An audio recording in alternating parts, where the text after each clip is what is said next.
So in this video, I'm going to show you how to solve certain quadratic equations by taking roots. The benefit of knowing this method is that if the equation is set up for this method, it saves tons and tons of time. We basically have another property of equality. If x squared is equal to a, and a is a positive real number,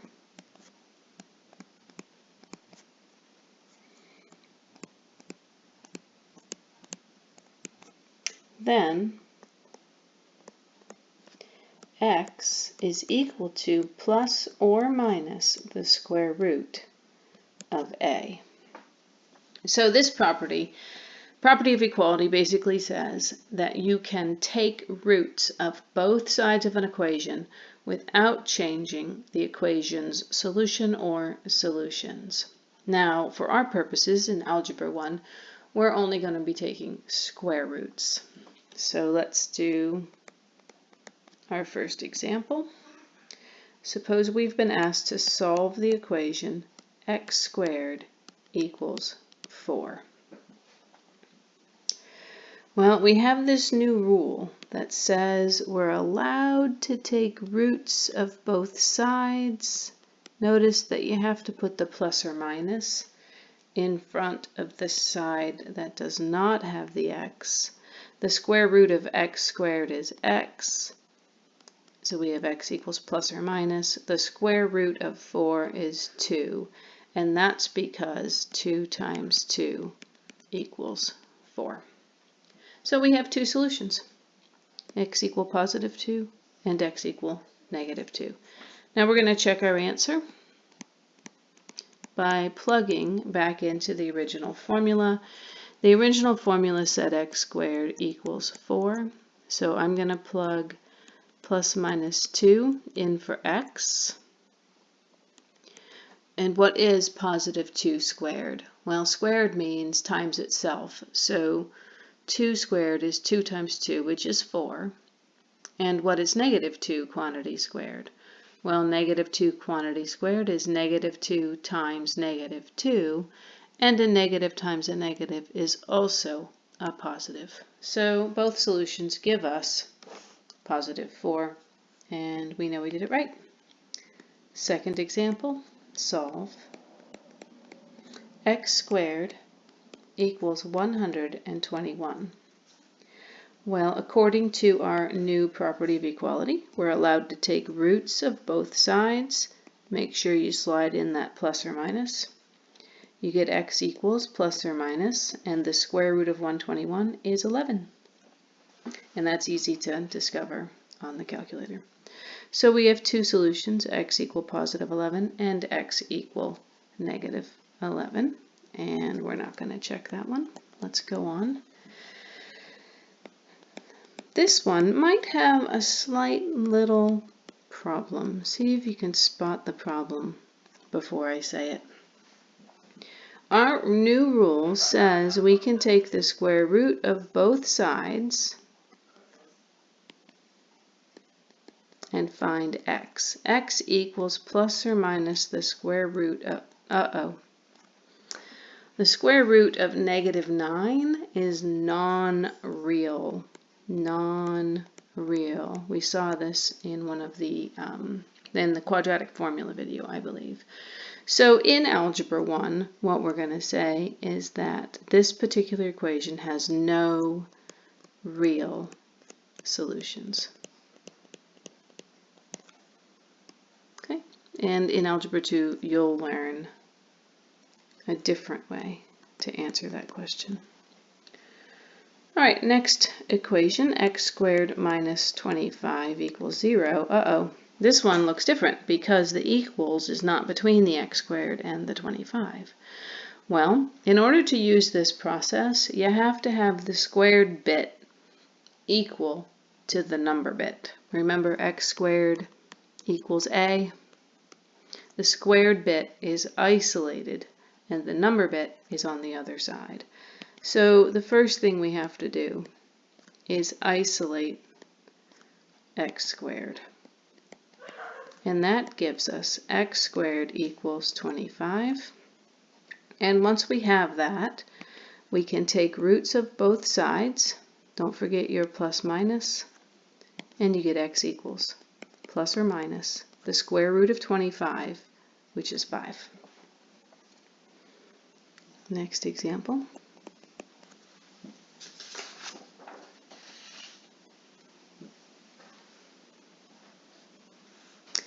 Parenthesis x minus 3 close parenthesis squared equals 25. My question is, do we have a squared bit equal to a number? Is x minus 3 being squared? Sure. And then is 25 a number? Obviously, and the equals is between them. So that means we can immediately apply the property that allows us to take roots of both sides. Now the square root of x minus 3 quantity squared is x minus 3. So this guy and the squared, they're considered inverse operations, and so they kind of undo each other. And that's equal to plus or minus the square root of 25 is 5.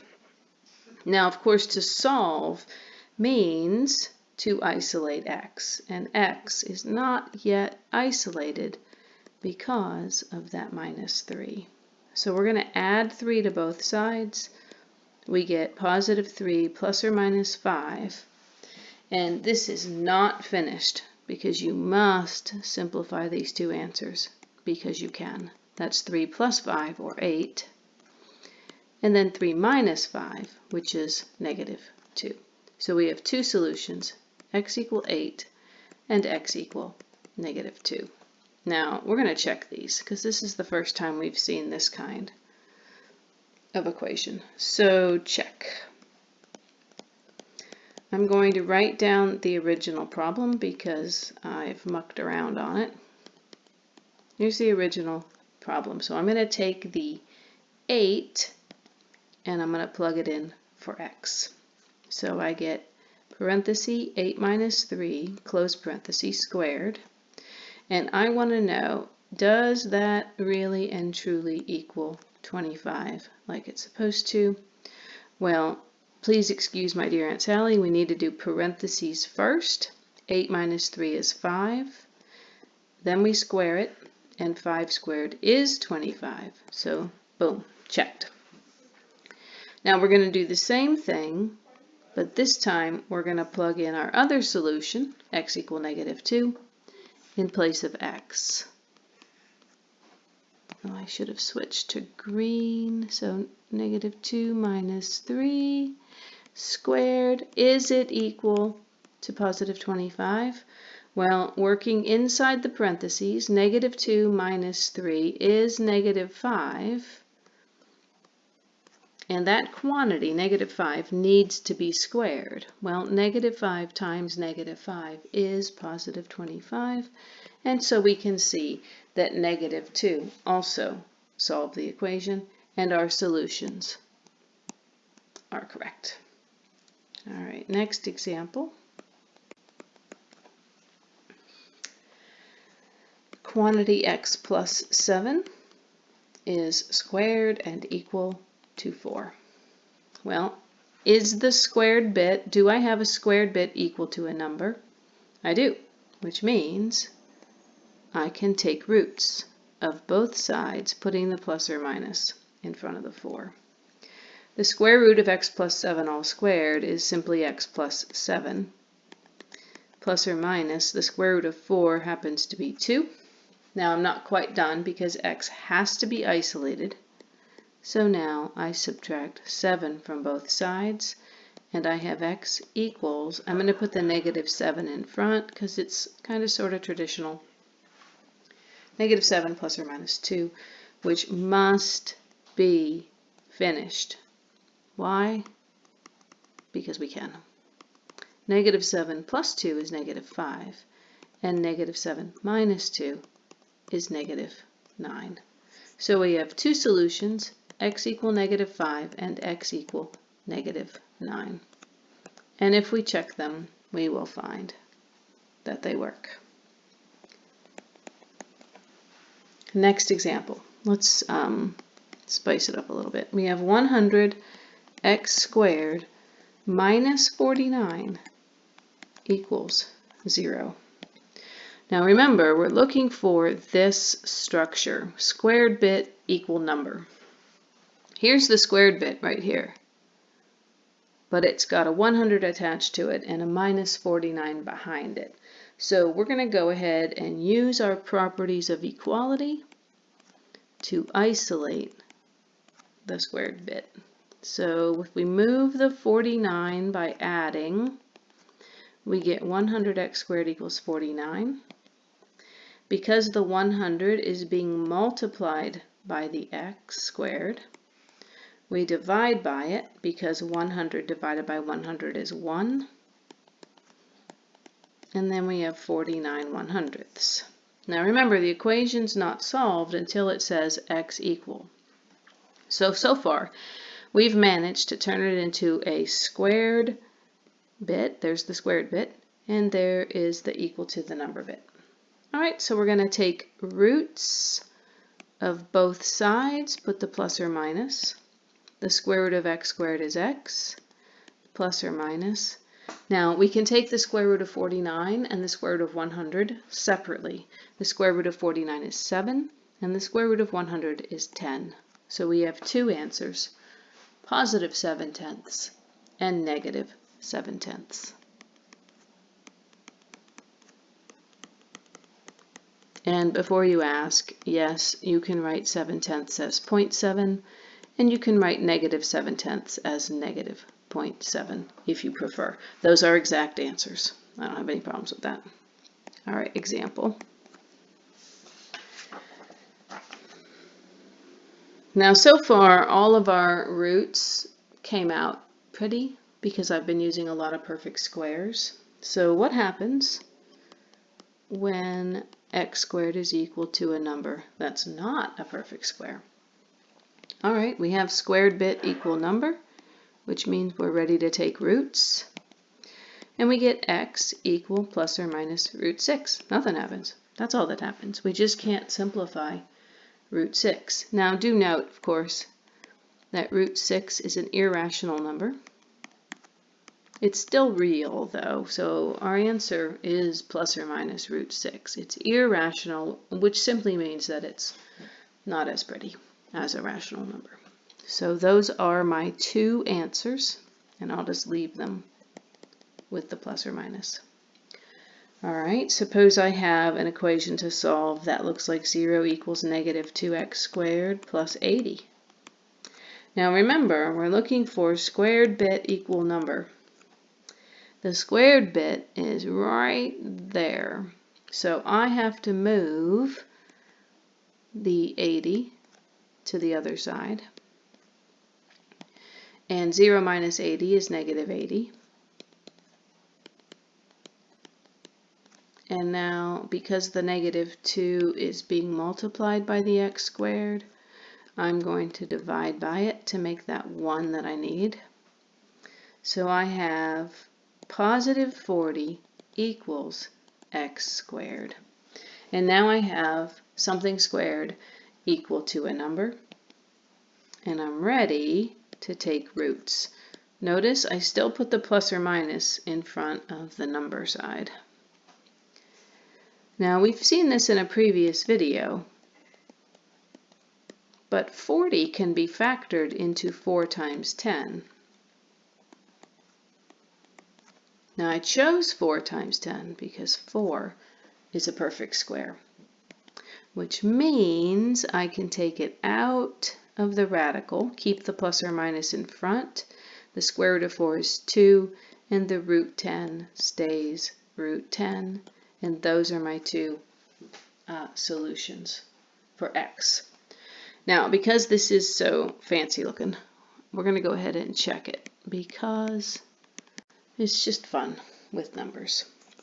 So our original problem says that 0 is equal to negative 2x squared plus 80. So I'm going to take my solutions,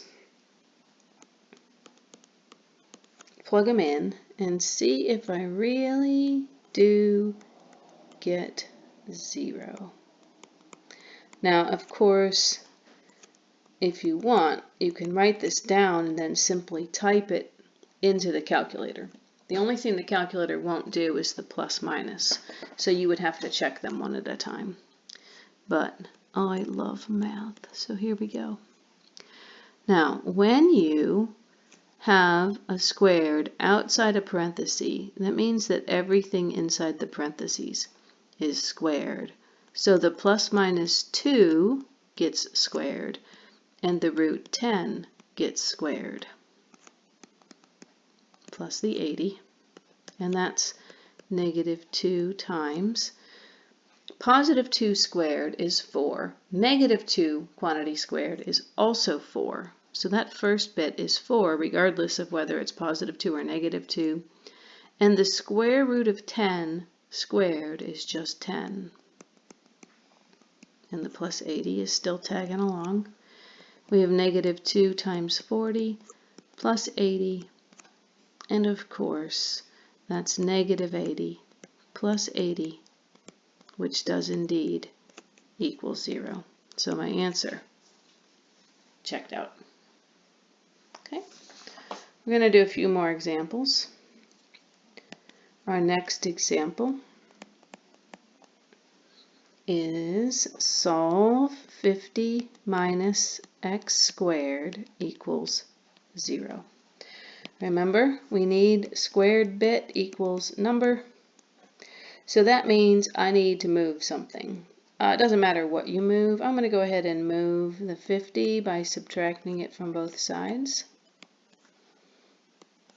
That leaves negative, don't lose that negative, x squared equals negative 50.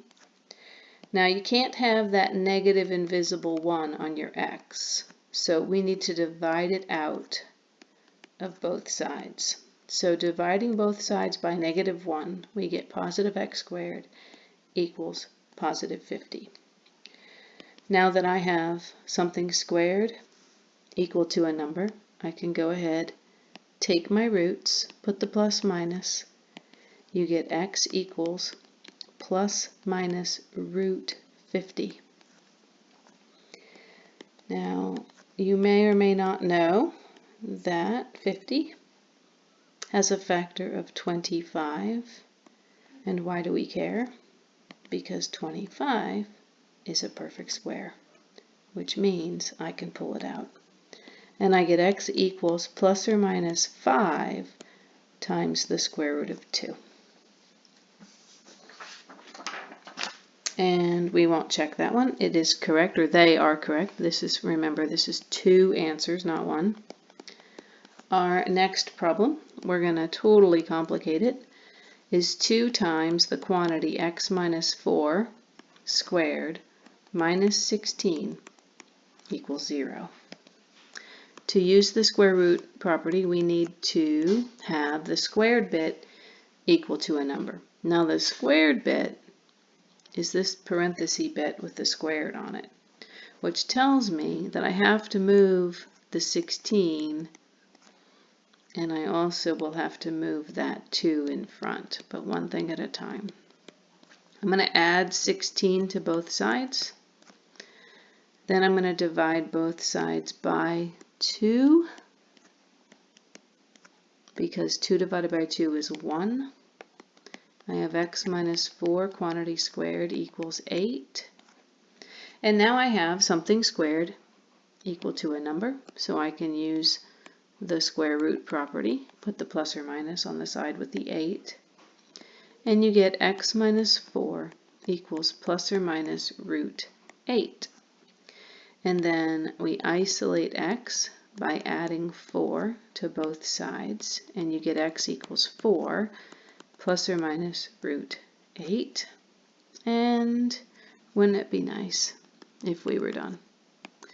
But 8 contains a perfect square factor of 4.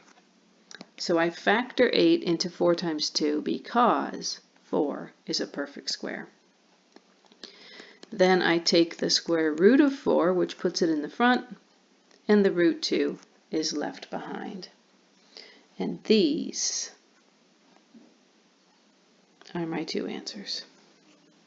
Now you might hate me for this, but we're going to check these again because it's fun. All right, I need the original problem, which is 2 parentheses x minus 4 quantity squared minus 16 equals 0. I'm going to take these two numbers and I'm going to plug them in where the x is. Now notice, because my solution has a couple of terms in it, I'm going to put it in its own little set of parentheses. Okay, I did that wrong. Let me fix that. So I need my minus 4. Then I close the green parentheses, square it, and then the minus 16, and the question is, does this really equal 0? All right, notice that the red parentheses aren't actually necessary because there's an invisible 1 in front. So I can drop those parentheses.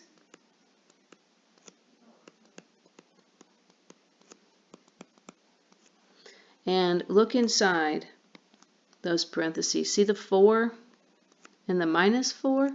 4 minus 4 is 0. So now I have 2 parentheses plus or minus 2 root 2 close parentheses squared minus 16. And as we saw in a previous problem, when you have a squared outside the parentheses and a product inside, we can basically kind of pass it out to the numbers. So plus minus 2 gets us squared and root 2 gets us squared. That's 2. Plus or minus 2 quantity squared is 4 times root 2 squared is just 2. And then I have minus 16. 4 times 2 is 8. 2 times 8 is 16. 16 minus 16 is 0. And yippee-ki-yay, our solutions work. That was pretty hairy. All right, one last example, just with some bigger numbers to try to scare you a little bit. Now remember, we need to have the squared bit equal to a number. So I need to isolate that x squared, and I do it by dividing both sides by negative 75. That leaves x squared equals positive 48 over 75. And you can type that into your calculator, or you can do the math by hand, and you will find that that reduces to 16/25. Now that we have a squared bit equal to a number, we can take roots, put your plus minus on the right, and you have x equals plus or minus. The square root of 16 is 4, and the square root of 25 is 5. So we have two solutions, positive 4/5 and negative 4/5. And if you want, you could also write that as x equal plus or minus 0.8, because 0.8 is exactly equal to 4/5. All right, well, that's the video on solving by taking roots. It only works in the particular example where you have a squared bit equal to a number. So if you have a squared bit equal to a number, taking roots is probably going to be your best approach. Thank you for watching.